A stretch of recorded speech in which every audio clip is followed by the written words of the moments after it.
Welcome to the Israel Insider Weekly Podcast, where we talk about the news in Israel with Ron Cantor, president of Shalanu TV and Israel Regional Director for God TV. I'm Lisa Hutchison. Thanks for joining us today.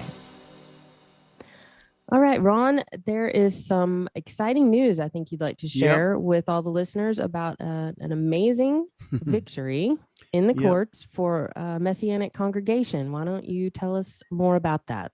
Sure. Well, it's our congregation, Tiferet Yeshua in Tel Aviv. We won a major victory in Israel's Supreme Court. We call it the High Court of Justice. It is the highest court of the land, and they ruled in favor of Tiferet Yeshua yesterday, 2 days ago. So just to give you a little bit of background, in 2013, when I was actually the pastor of the congregation, we petitioned the government to begin to allow us to offer tax deductions for our local donors, meaning donors in the congregation. Mm-hmm. It is a law in Israel that if you give to a public institution, you get I think it's 35, it could be 34, right around there, 35% tax credit. That means you get the money back. So for every dollar somebody gives locally, they get, a third of that back from the government at the end of the year. It's a really big deal. Yeah. And so we applied for it back then. And to be honest with you, I cannot remember who was pushing it. It wasn't me. I was brand new as a senior leader, and Hebrew is my second language, and I was just trying to survive. It was actually the 3.5 wonderful years with a wonderful team. But I think it was the initiative of maybe our lawyer coming to us and encouraging us to do it. And so we did do that. And it continued, this petition, for many years. And we finally heard back about less than a year ago from the Knesset, where the Finance Committee ruled to deny us this tax exempt or tax deduction for our donors. And so we were not happy about that. In fact, it was one of the few times that there was real unity in the Knesset, the Finance Committee, which is made up of those who are in the government. That was Benjamin Netanyahu's government with Benny Gantz. And then you had those in the opposition led by Yair Lapid. So there is a Orthodox Jewish minister, and by minister I mean in the government, named Moshe Gafni, and he does not like Messianic Jews. I think I mentioned he's ultra Orthodox, and he was the head at the time of the Finance Committee, and so he led this fight against us to deny us this legal right that any public institution should be able to have, any amutah, nonprofit organization. But even Yair Lapid, who's now our foreign minister, agreed with him, though, that those two probably would not be on the same side of many issues. So we take credit with bringing unity to an otherwise divided Israeli government. But all joking aside, it was wrong. It was the wrong decision. And we appealed it to the Supreme Court. Now, I don't know if the timing of it was connected to the fact that we have a new government.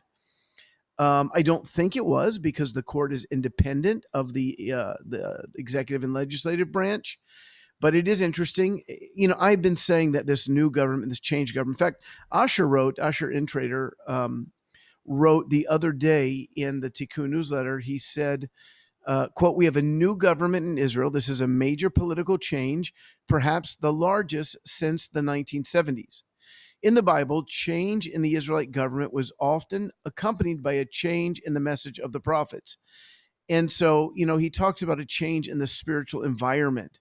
And I believe, the Supreme Court of any country, while their authority is local to those people, it's also spiritual. So when the righteous are in government, the people rejoice. When the unrighteous are in government, there's oppression. And so, we believe this changed government. It's not perfect, but it is a good change. We'll be able to pass a budget. There's just many things that are not left-right issues. We've been in for 2.5 years without a functioning government. We've not had a budget since 2018. And by the way, if the new government under Naftali Bennett and Yair Lapid, if they cannot pass a budget in the first 100 days, guess what? We go back to elections again. So that's why we just had our most recent election, because Bibi and Benny Netanyahu and Gantz couldn't agree on whether to have a 1-year budget or a 2-year budget. And I won't go into all the minutia behind that. But it was political. It had nothing to do with the budget. So here we have the Supreme Court. We have a new government, and then 2 days later, a major victory for Messianic Jews. So I don't think it's by accident in the spirit, even if it wasn't in actuality here on the ground in Israel. So the High Court of Israel, the Supreme Court rejected. I'm going to read from their opinion. They rejected Gafni's argument, the one Orthodox Jew who was over the Finance Committee, saying that his argument was illegal. They didn't just say they disagreed with him. They said that he broke the law, or at least his argument did. Now, he's not going to jail. He won't be arrested for breaking the law because Knesset members have immunity and they're in making laws. I think illegal was not in the sense that he's going to go to jail. Even if he was not a Knesset member. But let's read the decision. This is from the Supreme Court of Israel. The decision of the Finance Committee was based on an incorrect assumption that they had the authority to take into consideration that a nonprofit is engaged in controversial activity.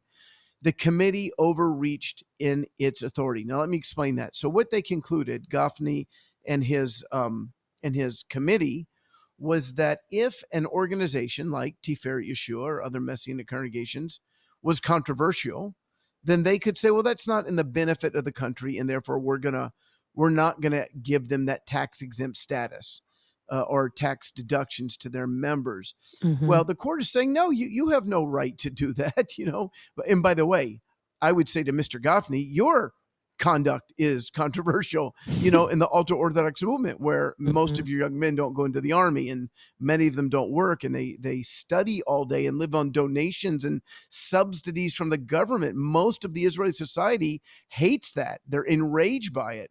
And it's one of the reasons they're finally out of the government. So, should we take away their nonprofit status just because they're controversial? If I was arguing before the Supreme Court, that's what I would have said. But so the Supreme Court said, no, no one gave you the right to decide that. That's not in the law. And let me continue with their quote. Personal emotions or deep disagreements is not enough either, especially as long as the activity is legal.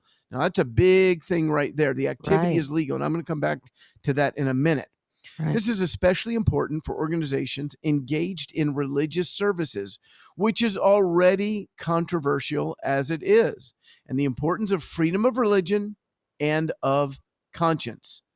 Now, let me just say here that, you'll remember a year ago, Lisa, when our TV station was kicked off the air, Shalanu TV, where we were actually denied our freedom of religion and conscience and speech.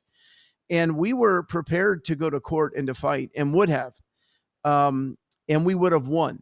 The reason we didn't is because the Regulatory Commission for Cable TV, which was the one that was persecuting us, they switched their tactics, and they understood that what they were doing was illegal. They had no legal right to take away our channel. They were going to take away our license to broadcast.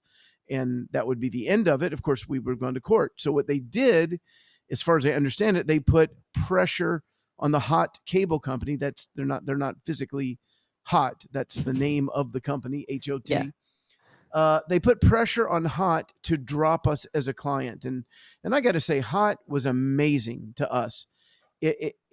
I was shocked they didn't drop us on their own months before. They stood with us to the very end. And I'm guess they, if I had to guess, I don't have the facts on this, but they probably made them an offer they couldn't refuse. they could have made life very difficult for them.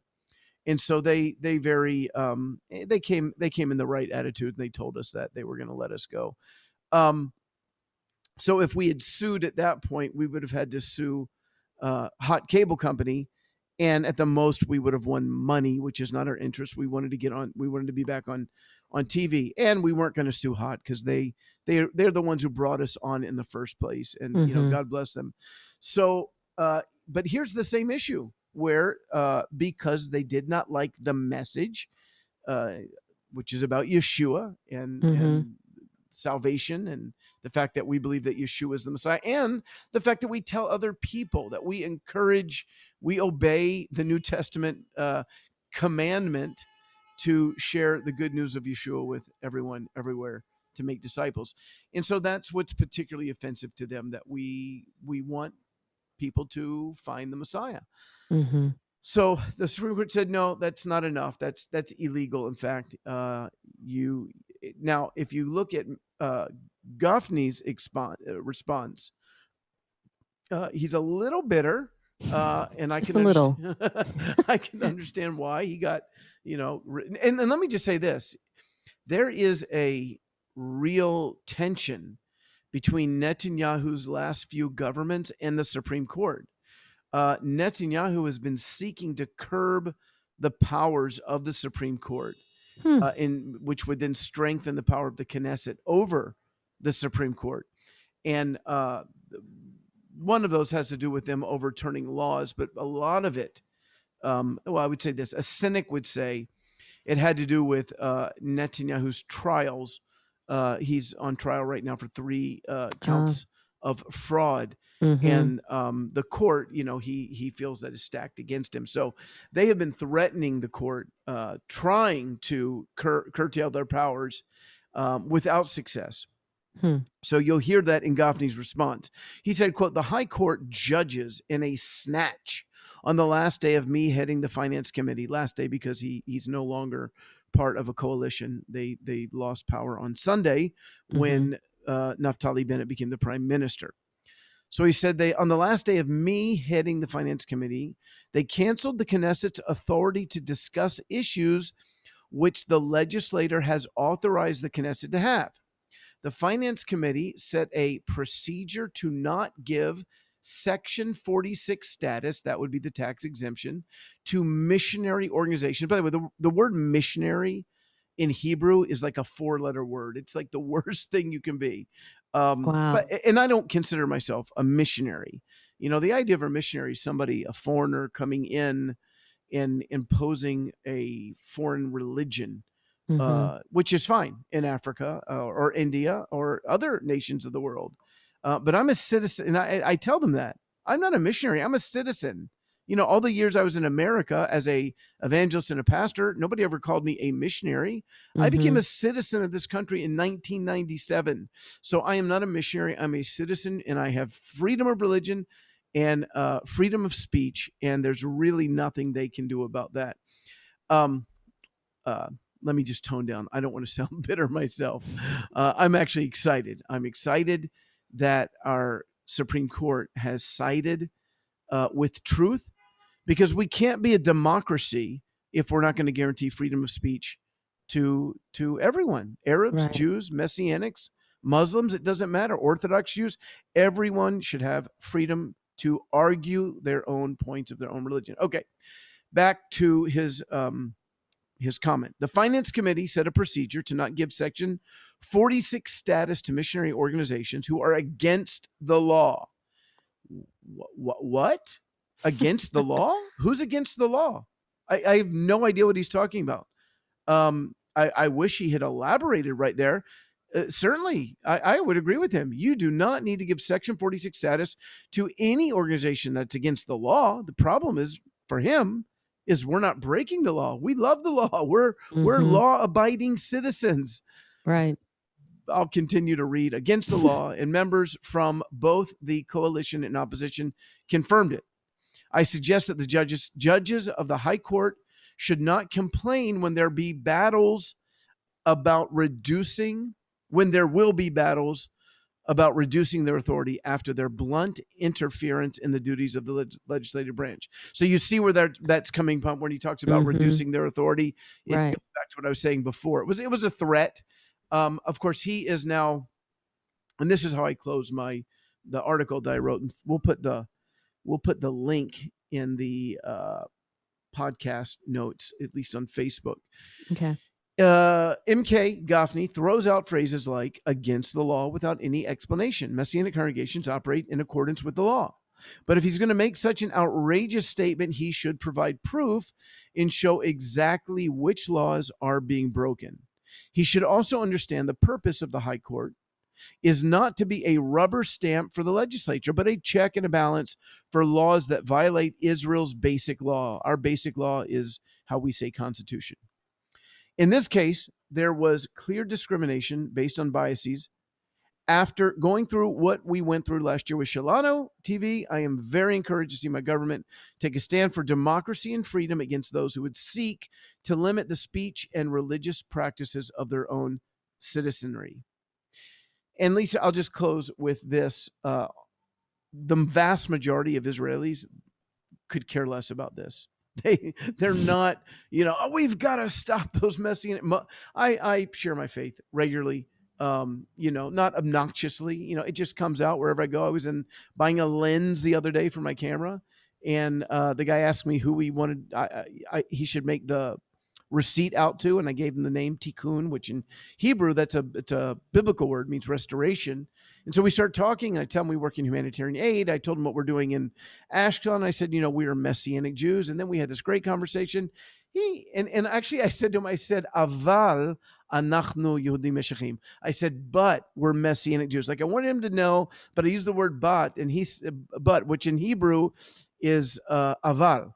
And he said, Lama aval. He said, why but? Like, well, don't be ashamed. Don't be embarrassed. Now, here's an Israeli non-believer telling me not to be embarrassed about being a believer. So that's awesome. They don't care about this. Yeah. It's just, people like Moshe Gafni. Okay. That's an awesome victory, though. Yeah, that's an awesome, awesome victory. I think it's really encouraging, and thinking about what Asher said. It's going to be very interesting to watch, to see what the shift is, in the spirit and yes. from the prophets, and to see what God's up to there in the land. This is that's an awesome little indicator, perhaps, of I should have kept reading, Lisa. He actually goes on to say this. Each time there was a change of government in Israel, there was also a change in the spiritual realm. Even so, we are in a new era of the kingdom. It's funny. He wrote this just like 2 or 3 hours before we got the news that we had this great victory. I was actually recording at Revive Israel when I got a text like moments before I went live that we had won this victory. I didn't even know they were arguing it. So there you have it. There you go. Well, another thing that's also out there that just in the political landscape there in Israel that I marvel so often. But anyway, so a few weeks ago, I think I joked, I'm not sure if it was on the podcast or just before when we were prepping for it, but I joked that, I'll believe that the government has really changed over when Netanyahu leaves Balfour House, which is the prime minister's residence. And, I joked that he may not leave. And sure enough, it appears now we're 5 days into the new government, and Mr. Netanyahu is still in the house. So what is going on? What's really funny about this, you may not remember this, but you asked me earlier in the week, because we talk about different stories that we're going to cover both in what we write and what we do on the podcast. And you said, is this a story, Netanyahu not leaving the official residence of the prime minister? And I said, no, it's not a story. Give him a few days, got to get his affairs in order. I'm thinking within a week he'll be out. And then that night we have a satirical show here. And I watch a lot of stuff that in America I might not watch. And I do it because as an immigrant, you really want to know what's happening in the country. And I'm constantly trying to improve my Hebrew.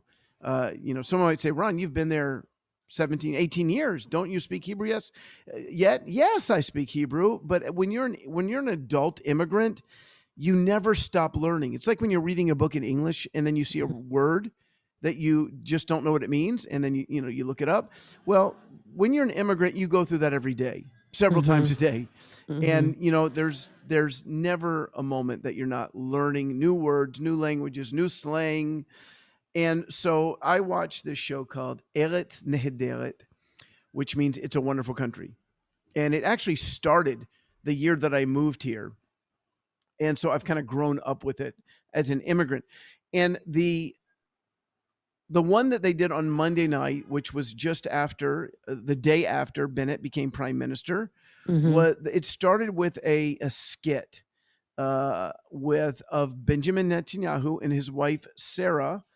And Sarah has a very unique reputation in Israel, from all over the country, right, left, whatever. She's not an easy person, according to reports. She goes through nannies quite a bit. Her kids are much older now. I doubt she has nannies anymore. We actually had a friend who was one of their nannies back in when they had young kids, and she said it was a nightmare. She has a reputation of being very strong, butting into, in fact, Bennett's relationship with Bibi, as I understand it, broke down over her involvement. She wanted him out as Bibi's assistant. So, and this goes back, I think, to 2009. And she's run other people out of Bibi's life as well. So anyways, and his son Yair is known for being a troublemaker. I don't even know if Yair has a job, but he is on Twitter quite a bit. He was suspended recently for giving out the addresses of political enemies of his dad. It's a weird situation. And so the skit has Sarah and Bibi and Yair in the house, and they're barricading themselves. They have another son who doesn't live with them, but they're barricading themselves. Now, they've lived there for 12 years. They have another home in Caesarea, which is our Beverly Hills, if you will, that they could go to. But they have been for 12 years. They've been in the Balfour residence, and it's kind of weird that suddenly they have to leave. But again, even then, so they did this skit, and they've got bombs. It's a joke, and they're keeping the police has got the loudspeaker. You've got 10 seconds to vacate the. So even still, it's just funny. Of course, he's leaving. It never entered my mind that he wasn't going to leave. And now here we are 5 days later. And I didn't know this, but in the late 90s, when he lost to Ehud Barak, he took 6 weeks before he left the prime minister's residence. Wow. So I don't think that's proper protocol. I could be wrong. Now, for everyone in America, where it seems weird that a prime minister would not leave immediately, we remember when there were people wondering if President Trump was going to vacate the White House on January 20th. And of course he did, 21st. And of course he did very early in the morning. But understand, in America, you have 2.5 months from the election until the inauguration. So it would be very weird, say, for President Obama or Bush or Trump to say, I need a few weeks. That would be very strange. I guess in Israel, that's normal because he just, it was touch and go until the last second, which was Sunday. It could have fallen apart on Sunday. So there has been a group that has petitioned the High Court, Supreme Court of Israel, to demand that he leave by June 27th. But apparently, according to, I'm looking for the quote here, some insiders in the Likud. So let me just read from this op-ed from David Horowitz, of the editor-in-chief of the Times of Israel. He says, in Israel, after Sunday nights, well, let's go up a little bit. In the U.S., the new president heads straight into the White House, as I said, from the inauguration. In the UK, the new prime minister enters 10 Downing Street directly on his or her return from formally being tasked with forming a government, by the monarch at Buckingham Palace. In Israel, after Sunday night's era-defining end to 12 years of Netanyahu's rule, the new prime minister tootled off home to Ra'anana. Ra'anana is an hour. It's where I used to live, by the way, an hour from Jerusalem. And the ousted prime minister returned to the official residence on Balfour Street as though nothing had changed, showing no inclination whatsoever to leave the freshly self-styled Your Highness.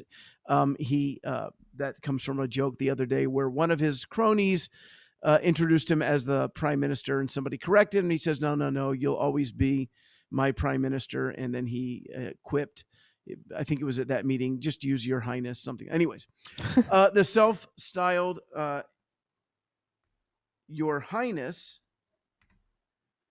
continues to receive foreign dignitaries at the Balfour Palace. He held court with Nikki Haley, the presidential hopeful for 2024 in the United States, and John Hagee. They came together and he had an official, meeting with them at the home that he's not supposed to be at anymore. And he's been holding political meetings directly designed to hobble and quickly defeat his successor. And let me just continue. Netanyahu's highly serviceable accommodation alternatives include the spacious home in Kasari is telling his forces he's not going anywhere. That's the crazy part about this. Wow. Is that, until I read that today, I kept thinking this is a joke. He's going to leave obviously if the court tells him to leave, he'll I don't know. I'll believe anything at this point, but what he's doing is strategic. He has been the prime minister for 12 years. Naftali Bennett is taking the high road because, number one, he doesn't plan to move to Jerusalem anytime soon. And he is trying to show, the man who brought him into politics in 2008, 2009, Benjamin Netanyahu. He's trying to show him respect. He's trying to be humble, but it's making him look really weak in the eyes of the public. And what Netanyahu is doing is he's communicating to the country, I'm still prime minister, and I'll be officially prime minister very soon because this government's not going to last. It's going to come down. So that's what's happening. And it's I want to say comical, but it's sad. It's really sad that Netanyahu is doing this. I would just want him to be more humble. He lost. He is not prime minister anymore, and he may be back. And again, I want folks to understand it's not like the government's going to fail and then he comes back the next day. There would have to be new elections. Right. The other option would be this: is if the coalition right now suffered a no confidence vote, they lost it. Somebody could come forth from the present Knesset.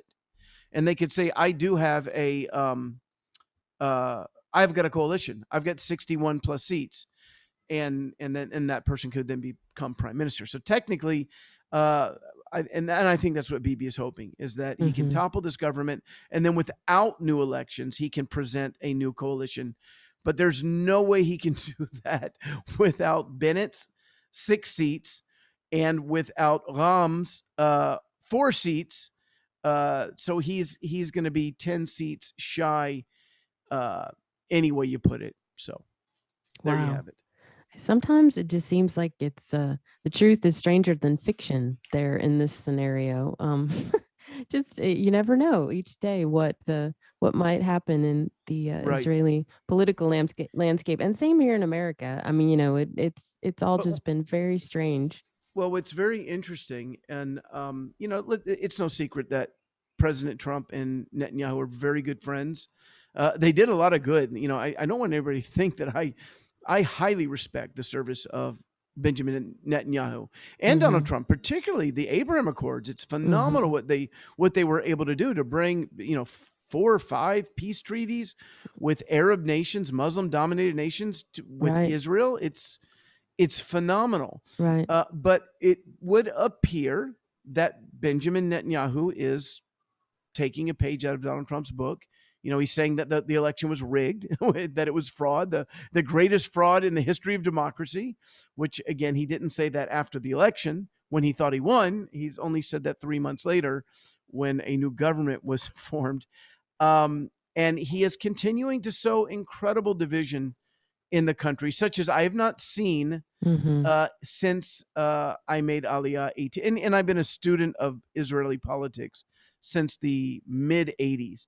And I've never seen, I would say the only time was just before Rabin was assassinated, where the vitriol between the right and the left was incredible. But this time it's not between the right and the left. It's between the right and the right, or the center right and the right. The right and the writer, I think, is yes. I think that's what grieves me the most about it, is just that division. It's senseless. It seems senseless. Well, it's bizarre, and it is. And again, sadly, if you have to divide Netanyahu's service into two different periods.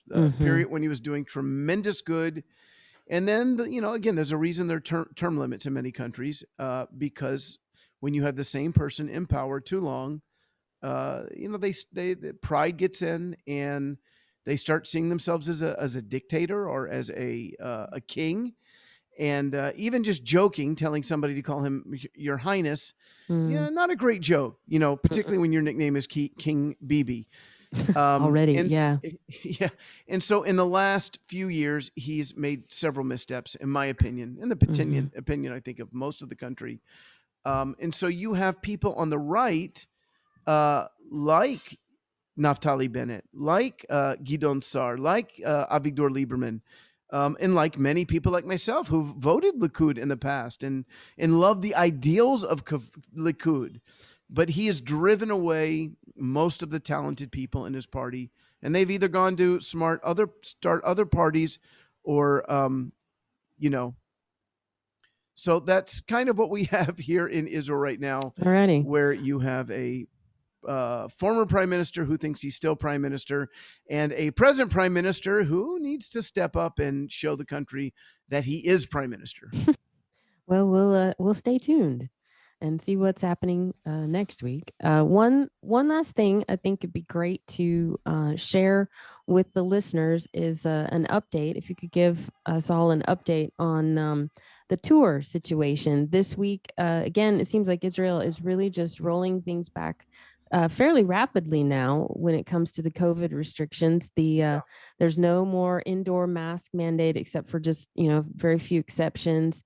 And travel is opening up. They announced pretty quickly, and as long as it holds with the new government, that individual vaccinated tourists will be allowed in starting July 1st. So just like in 2 weeks, that will be happening. There may even be a faster track for certain countries that are low risk, where you won't have to do that blood test to make sure you have antibodies. So they're really rolling. It seems they're pushing open the door pretty wide, trying to go, really allow the tourists back in at a fairly good pace.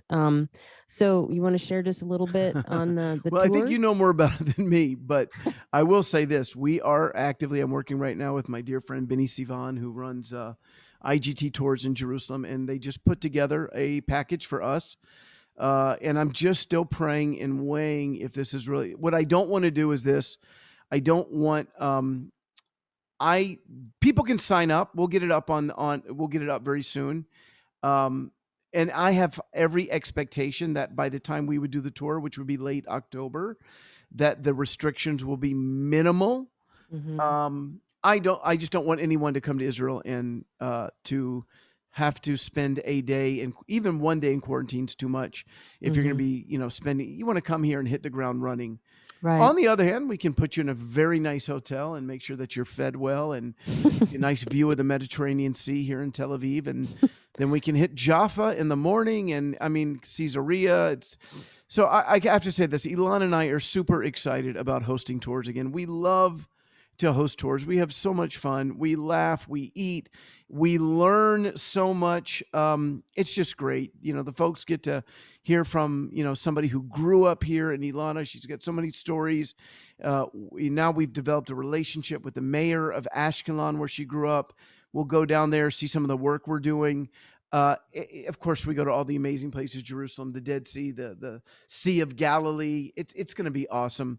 So I think we'll know in the next week if we're going to do this. And again, it'll be in late October, and it's going to be so much fun. So I hope we can pull it off. But it's, you talk to anyone who's coming on tours, and they will tell you that it's just nonstop fun, action, learning, excitement. And any tour, you can't go wrong on an Israel tour. But I do think that we have the best tours. We, at least for people who follow us, who really want to connect with the Israeli culture and society. If you just want to come here and sightsee, there's other tours that might be better. But if you want to connect to the Messianic community, if you want to hear testimonies from Israeli believers, from Messianic leaders in the country, as well as see all the sites, as well as learn about the Jewish roots of the faith, and eat unbelievable food. We go to special places that other tours don't go to, because we've just learned over the years, the little nooks and crannies in the country, that it's just fun. On our last tour, we had the guy who, there's a 2,000-year-old boat that is a fishing boat, like the one that Peter would have been in, John would have been in. Well, we found a boat like that in the late 80s, and it was two brothers who their entire life on the Sea of Galilee, they were fishermen. And they always felt that they were destined to find something great. They just knew it. And then one day during a drought, they saw a piece of wood sticking up out of the sand. And the story about how they got that boat out of the sand is amazing. And we had one of the brothers on the spur of the moment. What happened is that we got to our hotel and it wasn't ready. And they said, well, we can have one of these brothers share with you. And I'm like, are you kidding me? You've got one of the brothers. So he spoke in Hebrew. I translated, and it was really awesome. So we do fun things like that. Holy Spirit has lots of surprises. So I would say very soon check uptozion.net. Of course, we'll have it on roncantor.com as well. And we'll let you know if we're going to do it. I'm 90% sure we're going to do it. All right. Awesome. Faith, food, and fun with Ron and Ilana through the land. That's great. Well, thank you, Ron. This has been another great episode of the Israel Insider Podcast. And if you, our listeners, enjoy this weekly podcast, please be sure to give it a review on Apple, Spotify, Amazon, Google, or wherever you enjoy listening from. Be sure to follow the Israel Insider on Facebook and sign up for our daily email to be sure you get the inside scoop on happenings in the Holy Land. Thanks again for joining us. See you next week.